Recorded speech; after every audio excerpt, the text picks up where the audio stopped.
My self Ramzan फरक। जैसे कि आप लोग जानते हैं कि कोरोना वायरस की वजह से मुल्क के हालात थोड़े ख़राब हैं, जिससे सबसे ज़्यादा मुतासिर तालीमी निज़ाम है। तो इसी वजह से प्राइमल अकेडमी ने ऑनलाइन क्लासेस का इजरा किया है, जिसमें आज मेरा पहला लेक्चर होगा जो कि है अबाउट एटॉमिक ऑर्बिटल हाइब्रिडाइजेशन। अब ये एक ऐसा लेक्चर है जिससे फर्स्ट ईयर और सेकंड ईयर के दोनों बच्चे मुस्तफ़ीज़ हो सकते हैं, क्योंकि मैंने आर्टिकल ही ऐसा सेलेक्ट किया ताकि फर्स्ट ईयर के बच्चे भी देख सकें और इसको सेकंड ईयर के बच्चे भी इससे फ़ायदा उठा सकें। सबसे पहले हाइब्रिडाइजेशन क्या है और इसकी ज़रूरत हमें क्यों महसूस हुई। बेसिकली हाइब्रिडाइजेशन वीबीटी की ही एक्सटेंशन है। वीबीटी के अंदर जो ड्रॉबैक्स आए उन ड्रॉबैक्स को ओवरकम करने के लिए हमने एटॉमिक ऑर्बिटल हाइब्रिडाइजेशन को इंट्रोड्यूस करवाया साइंस में। अब वीबीटी के अंदर क्या क्या प्रॉब्लम्स थी। सबसे पहली प्रॉब्लम थी overlapping of unmodified atomic orbitals. अब वीबीटी हमें ये बताती है कि जो ऑर्बिटल्स हैं वो एक दूसरे के साथ ओवरलैप करते हैं और वो जिस शेप की होते हैं उसी शेप के अंदर उनकी ओवरलैपिंग होती है। लाइक अगर एस ऑर्बिटल आ रहा है जो कि स्फेरिकल होता है, तो वो पी ऑर्बिटल जो कि डबल शेप का या डबल शेप का होता है, वो आपस में जब ओवरलैपिंग करते हैं तो ओवरलैपिंग रीजन जो है वो बेसिकली इलेक्ट्रॉन डेंसिटी का एरिया कहलाता है। अब वो ओवरलैपिंग स्ट्रॉन्ग भी होती है, वीक भी होती है, डिपेंडिंग अपॉन के कौन सी ऑर्बिटल्स ओवरलैप कर रहे हैं। लेकिन उसमें जो मेन प्रॉब्लम था, ऑर्बिटल्स वाज अनमॉडिफाइड, मॉडिफाइड नहीं थे। दूसरी बात, no explanation of tetravalency of carbon. Carbon bivalent भी है और टेट्रावेलेंट भी है। VBD was unable to explain the tetravalency of carbon। अब ये क्यों नहीं है, इस चीज को एक्सप्लेन किया हाइब्रिडाइजेशन। उसके बाद जो भी मॉलिक्यूल्स VBD ने एक्सप्लेन किए उनके बॉन्ड एंगल्स को वो बता नहीं सका। बॉन्ड एंगल्स के बारे में वो नहीं बता सका कि फ्ला मॉलिक्यूल है तो उसमें क्या एंगल होगा, उसके जो एटम्स आपस में अरेंज है। लाइक हमारे पास अगर वाटर है तो वाटर में ऑक्सीजन सेंट्रल एटम है, साथ में उसके हाइड्रोजन इस तरीके से कनेक्टेड है, पार्शियल पॉजिटिव पार्शियल नेगेटिव, यहाँ पे दो लॉन्ग पेयर मौजूद है, आप लोग जानते हैं। लेकिन ये जो एंगल है VBD ने इसको एक्सप्लेन नहीं किया। लास्ट थिंग, VBD ज्योमेट्री के बारे में नहीं बता सकी, VBD शेप्स के बारे में नहीं बता सकी। ऑल्दो कि उसने एक्सप्लेन किया, शेप्स के बारे में उसने बताया, लेकिन इतना क्लैरिटी नहीं थी और उतना ज्यादा वो कॉन्सेप्ट क्लियर नहीं था जितना हाइब्रिडाइजेशन ने उसको एक्सप्लेन किया। अब यहाँ तक तो हमने जस्ट बात की है कि एटॉमिक ऑर्बिटल हाइब्रिडाइजेशन की क्या जरूरत क्यों पेश आई, ये क्यों ज्यादा इंपॉर्टेंट है। अब what is the idea behind the hybridisation. First thing, it is extension of VBD। अगर VBD फ्लॉप ना होती, उसके ड्रॉबैक्स ना होते तो इसकी जरूरत नहीं थी। सेकंड थिंग, इसमें हम हाइब्रिड ऑर्बिटल्स को, इसके कॉन्सेप्ट को इस्तेमाल करते हैं।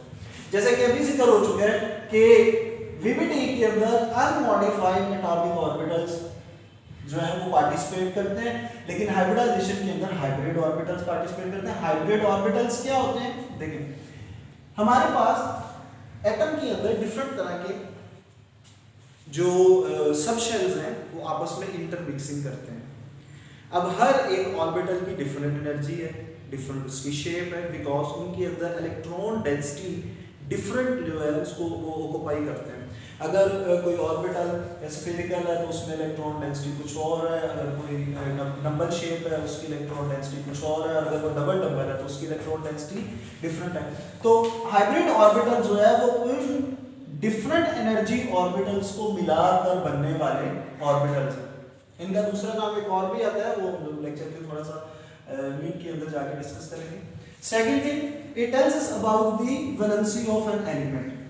ये वैलेंसी के बारे में बताएंगे। ये तीन चीजें इसका मेन आइडिया है, और जो इसमें central idea that is the hybrid orbitals. Hybridisation की वैसे तो काफी इसकी टाइप्स हैं, लेकिन जो हम इस लेवल पर डिस्कस करते हैं वो sp3 है, sp2 है एंड sp हाइब्रिडाइजेशन है। हम सबसे पहले डिस्कस करते हैं sp3 हाइब्रिडाइजेशन को कि ये क्या होती है, इसको किस तरीके से हम लोग डिस्कस करते हैं, इसमें क्या क्या इसकी कैरेक्टरिस्टिक्स हैं, कौन कौन से ऑर्बिटल इसके अंदर पार्टिसिपेट करते हैं। लेकिन सबसे पहले जरा डेफिनेशन को फोकस कीजिएगा। sp3 hybridisation is basically intermixing, orbitals आपस में इंटरमिक्स करेंगे। कौन कौन से करेंगे? एक s ऑर्बिटल और 3p orbitals, they will intermix together and give rise to 4 sp hybrid orbitals। अब देखिए नाम से जरा पता चल रहा है कि इसमें क्या होगा, एक s होगा और 3p ऑर्बिटल्स होंगे। आप जानते हैं जो p सबशेल है उसके 3 ऑर्बिटल्स होते हैं, sp orbital, s orbital, px orbital, py orbital and pz orbital. ये 4 orbital, atomic orbitals of different energy will combine together and give rise to 4 sp3 hybrid orbitals. अब इनकी प्रॉपर्टीज क्या है? In hybrid orbitals की 2 properties हैं, एक इनकी energy same होगी और दूसरी इनकी शेप सेम होगी या ज्योमेट्री सेम होगी। अब सेम एनर्जी और सेम शेप होने की वजह से इन्हीं हाइब्रिड ऑर्बिटल्स को हम कहते हैं डीजेनरेट ऑर्बिटल्स। डीजेनरेट ऑर्बिटल्स ऐसे ऑर्बिटल्स हैं which are having same energy and same geometry। तो this is the concept of sp3 hybridisation कि इसमें एक s ऑर्बिटल मिलेगा और 3 p ऑर्बिटल्स मिलेंगे और वो 4 sp3 हाइब्रिड ऑर्बिटल बनाएंगे। रिमेंबर वन थिंग, जितने कंबाइनिंग एटॉमिक ऑर्बिटल्स होंगे हाइब्रिडाइजेशन होने के बाद हाइब्रिड ऑर्बिटल्स भी उतने ही होंगे। It means number of combining atomic orbitals will equal to the number of hybrid orbitals। अगर 3 एटॉमिक ऑर्बिटल्स कंबाइन कर रहे हैं तो 3 ही हाइब्रिड ऑर्बिटल्स बनेंगे, अगर 4 एटॉमिक ऑर्बिटल्स कंबाइन कर रहे हैं, इंटरमिक्स कर रहे हैं तो 4 ही हाइब्रिड ऑर्बिटल बनेंगे। ये कांसेप्ट जरा याद रखिएगा इस बार। sp3 हाइब्रिडाइजेशन पाई जा सकती है CH4 में, जिसके नाम से हम लोग भी वाकिफ हैं, एल्केन मेंबर, एल्केन फैमिली का जो फर्स्ट मेंबर है CH4, ammonia, nitrogen family and oxygen family से वाटर। ये 3 ऐसे मॉलिक्यूल्स हैं जो कि sp3 हाइब्रिडाइजेशन को फॉलो करते हैं। अब हम इसमें जो सबसे सिंपलेस्ट सिलेक्ट किया मॉलिक्यूल वो मीथेन है। हम लोग मीथेन को देखते हैं कि इसमें किस तरीके से sp3 हाइब्रिडाइजेशन का कॉन्सेप्ट फॉलो करता है। अब याद रखें, जब भी आपने हाइब्रिडाइजेशन को स्टडी करना है या किसी मॉलिक्यूल की हाइब्रिडाइजेशन को चेक करना है तो आपने 2 चीजें माइंड में रखनी है। पहली बात, हाइब्रिडाइजेशन हमेशा सेंट्रल एटम की होती है, सराउंडिंग एटम की कभी भी हाइब्रिडाइजेशन नहीं होती। Like in case of methane, carbon is the central atom while hydrogen is the surrounding atom। तो hybridization will exist in carbon, not in hydrogen। तो जिस एटम की हाइब्रिडाइजेशन होगी, हाइब्रिडाइजेशन का मतलब उसके ऑर्बिटल्स आपस में इंटरमिक्स करेंगे। अब यहाँ पर कार्बन चूंकि सेंट्रल है, इसी के एटॉमिक ऑर्बिटल्स इंटरमिक्स करेंगे, लिहाजा हम सबसे पहले इसकी इलेक्ट्रॉनिक कॉन्फ़िगरेशन लिखेंगे। अब कार्बन चूंकि 6 एटॉमिक नंबर रखता है, पोजेस करता है, इसका मतलब है इसमें 6 प्रोटॉन्स होंगे न्यूक्लियस में, और जितने प्रोटॉन्स होते हैं उतने ही एटम के अंदर इलेक्ट्रॉन्स होते हैं। अब जब इसकी इलेक्ट्रॉनिक कॉन्फ़िगरेशन देखेंगे तो हम लिखेंगे 1s2 2s2 2px1 2py1 and 2pz0। अब इसमें आप देखें 2pz के अंदर कोई भी इलेक्ट्रॉन नहीं है, जबकि 2px भी हाफ फील्ड है, 2py में भी हाफ फील्ड है, जबकि 2s जो है ये कंप्लीटली फिल्ड एटॉमिक ऑर्बिटल्स हैं।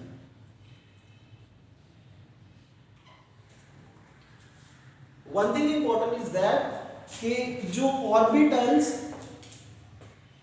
इंटरमिक्सिंग करते हैं वो हमेशा वैलेंस शेल से बिलोंग करते हैं, ये याद रखिएगा। हाइब्रिडाइजेशन के अंदर जो वैलेंस ऑर्बिटल होगा, वैलेंस शेल होगा, वही पार्टिसिपेट करेगा, उसी के सबशेल्स के अंदर, उसी के ऑर्बिटल्स के अंदर ही चेंजेस वगैरह आती हैं। तो this is the ground state electronic configuration of carbon atom which is the central atom in methane molecule. अब होगा क्या, यहां पर अगर हम देखें तो दो इलेक्ट्रॉन्स हैं, एक है 2px में, एक 2py के अंदर है। वीबीटी हमें ये बताती है कि वो वाले ऑर्बिटल्स आपस में कंबाइन करते हैं जो कि हाफ फिल्ड होते हैं।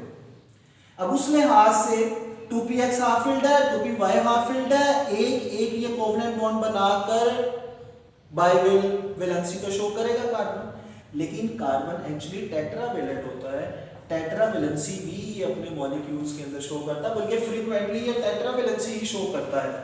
तो अब होगा क्या, यहां से 2s से एक इलेक्ट्रॉन एक्साइट करके 2pz एम्प्टी ऑर्बिटल के अंदर चला जाएगा। अब ये जाएगा तो होगा ये कि एक यहां से इलेक्ट्रॉन जाएगा, यहां पर जब वो पहुंचेगा तो चारों के चारों हाफ फिल्ड हो जाएंगे।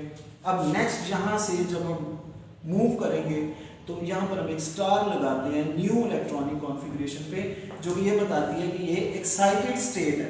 एक्साइटेड स्टेट के अंदर क्या होगा, एक इलेक्ट्रॉन 2s के अंदर, एक 2px के अंदर, एक 2py के अंदर और एक आ जाएगा 2pz के अंदर आ जाएगा। अब इस तरीके से ये चारों एटॉमिक ऑर्बिटल जो है वो हाफ फिल्ड है, जो कि अब फर्दर कोवेलेंट बॉन्ड के अंदर हिस्सा लेंगे। यही कॉन्सेप्ट वीबीटी के अंदर था, लेकिन एक्साइटेशन का कोई भी वहां पर डिस्कशन नहीं थी।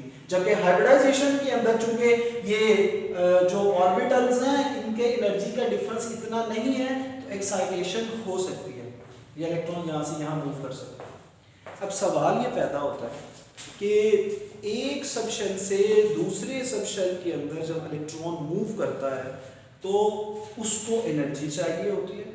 Electron without gaining energy can not move from one orbital to other orbital या one shell to another shell या वन सबशेल टू सबशेल। तीनों केसेस के अंदर शेल से वो दूसरे शेल में मूव करे, सबशेल से दूसरे सबशेल में मूव करे या ऑर्बिटल से दूसरे ऑर्बिटल के अंदर मूव करे, तो इन तीनों केसेस के अंदर उसको एनर्जी चाहिए होती है। अब ये एनर्जी कहाँ से आई, एक्साइटेशन के लिए एनर्जी कहाँ से आई, क्या ये एनर्जी बाद में कंपनसेट हो जाती है? तो याद रखिए एनर्जी कंपनसेट हो जाती है। जब कार्बन टेट्रावेलेंसी शो करेगा तो it will form 4 covalent bond. अब इन 4 कोवेलेंट बॉन्ड के बनने के बाद जो एनर्जी रिलीज होगी वो इतनी ज्यादा होगी कि एटम बहुत ही स्टेबल हो जाएगा, और ये जो एनर्जी है for excitation of electron it will be compensated. तो क्वेश्चन भी आता है शॉर्ट क्वेश्चन, जिसको भी आप दिमाग में रखिएगा कि इसको किस तरीके से आंसर देना है। वो क्वेश्चन ऐसे पूछेगा कि एक्साइटेशन के लिए एनर्जी कहाँ से आती है, जो कि 2s से इलेक्ट्रॉन मूव करता है 2pz एंटी ऑर्बिटल के अंदर। अब चूंकि ये चारों के चारों ऑर्बिटल हाफ फिल्ड हो गए हैं, अब ये क्या करेंगे, आपस में मिक्स करेंगे। अब हम लोग न्यू इसको एक मेथड से देखते हैं। अब ये देखें, this is the hybrid electronic configuration. इसके अंदर एक इलेक्ट्रॉन यहाँ, एक यहाँ, एक यहाँ, एक यहाँ, जो 2s है, 2px है, 2py है, 2pz है। These orbitals will combine together। अब यहाँ पर ऑर्बिटल्स को थोड़ा सा मैंने लिखा है, ये सबसे कम एनर्जी पे है, लो एनर्जी लेवल पे है। It is slightly above and it is written just above 2s subshell. अब यहाँ पर आप एनर्जी का साइन भी शो कर सकते हैं। आपने चैप्टर नंबर 5 में इस चीज को डिस्कस किया था कि जैसे जैसे ऑर्बिटल्स न्यूक्लियस से दूर जाते जाएंगे, जैसे जैसे हम लोग न्यूक्लियस से दूर मूव करते जाएंगे, तो एनर्जी जो है वो इंक्रीज करती जाएगी। इस लिहाज से क्योंकि 2p जो सबशेल है इसकी एनर्जी स्लाइटली हायर है देन 2s, इसलिए हमने इसको थोड़ा सा ऊपर लिखा है। लेकिन चूंकि ये विदिन शेल ही एग्जिस्ट करते हैं लिहाजा ये आपस में इंटरमिक्स हो सकते हैं। अब ये आपस में जो मिक्स करेंगे तो इस मिक्सिंग को अगर हम लोग डायग्रामेटिकली देखें तो वो कैसे है, एक है 2s। अब 2s को अगर देखें तो दिस इज स्फेरिकल, स्फेरिकल है ये, डिफरेंट इसकी शेप है, डिफरेंट इसकी इलेक्ट्रॉन डेंसिटी है। 2px को देखें तो ये लूप है, ये लूप बनी हुई है। इसका दूसरा नाम है डंबल शेप, जैसे डंबल आपने देखा वो डंबल मूव एक्सरसाइज के लिए यूज करते हैं, ये डंबल शेप है। 2py ये भी डंबल शेप है, 2pz भी डंबल शेप है। लेकिन एक चीज अगर आप नोट करें, इनकी ओरिएंटेशन डिफरेंट है। अगर 2px को देखें तो it is oriented along x axis, 2py is oriented along y axis and 2pz is oriented along z axis। Axis चूंकि डिफरेंट है लिहाजा ये ऑर्बिटल्स भी डिफरेंट है, डिपेंडिंग अपॉन ओरिएंटेशन उस लिहाज से डिफरेंट है। वैसे इसमें दोनों तीनों की जो शेप है वो हमारे पास डंबल लाइन है। अब ये जो चारों ऑर्बिटल्स हैं इनमें हाइब्रिडाइजेशन होगी, ये आपस में इंटरमिक्स करेंगे और इंटरमिक्स करने के बाद ये सेम एनर्जी सेम शेप, ये चार मैंने स्टार्टिंग में डिस्कस किया था कि number of combining atomic orbitals will be equal to the number of hybrid orbital. अब चूंकि चार एटॉमिक ऑर्बिटल कंबाइन कर रहे हैं 2s 2px 2py 2pz, लिहाजा चार ही हमारे पास जो हाइब्रिड ऑर्बिटल्स हैं वो बनेंगे। इसमें एक s है, 3 p ऑर्बिटल्स हैं, तो इस ऑर्बिटल का नाम क्या होगा, sp3 हाइब्रिड ऑर्बिटल। अब देखें इन सब की शेप भी सेम है, इन सब की एनर्जी भी सेम है, इसीलिए हम इनको क्या नाम देते हैं, degenerate orbitals, degenerate orbitals.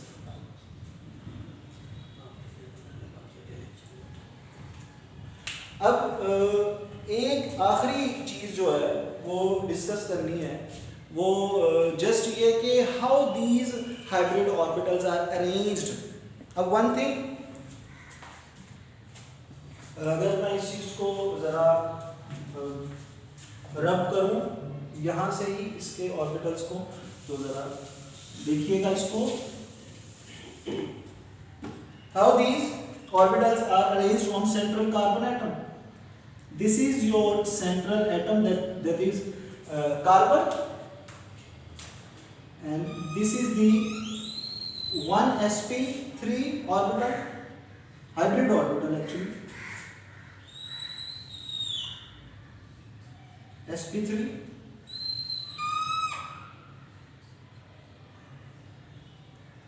and fourth one is this। अब जब आपने अभी हाइब्रिड ऑर्बिटल को देखा था तो वो ऐसे था, उसमें एक छोटी लूप थी और एक बड़ी लूप थी। लेकिन यहाँ पर ये जो लूप्स होती हैं ये इसके बैक साइड के ऊपर इस तरीके से अगर हम लोग देखें, एक यहाँ से ये मूव करेगी, एक इधर मूव करेगी और एक, ये तकरीबन 4 लूप्स जो हैं ये छुपी हुई होती हैं, लेकिन फॉर कन्वीनियंस हम लोग इसको शो नहीं करते। अब ये चारों के चारों जो हाइब्रिड ऑर्बिटल्स हैं ये आपस में इस तरीके से अरेंज होते हैं, और अगर आप इसकी शेप को देखना चाहें तो इट विल एक्ट लाइक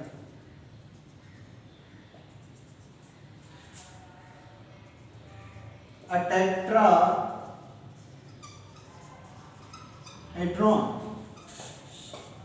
इसका दूसरा नाम होता है टेट्राहेड्रल।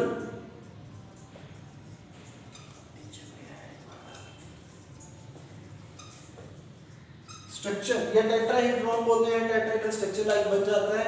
अब बाकी इसके अंदर ये जस्ट कार्बन की हाइब्रिडाइजेशन है, और अभी तक हमने जस्ट इतना देखा है कि जो सेंट्रल कार्बन एटम है ये इसके ऊपर sp3 जो हाइब्रिड ऑर्बिटल है वो टेट्राहेड्रली अरेंज है, जो कि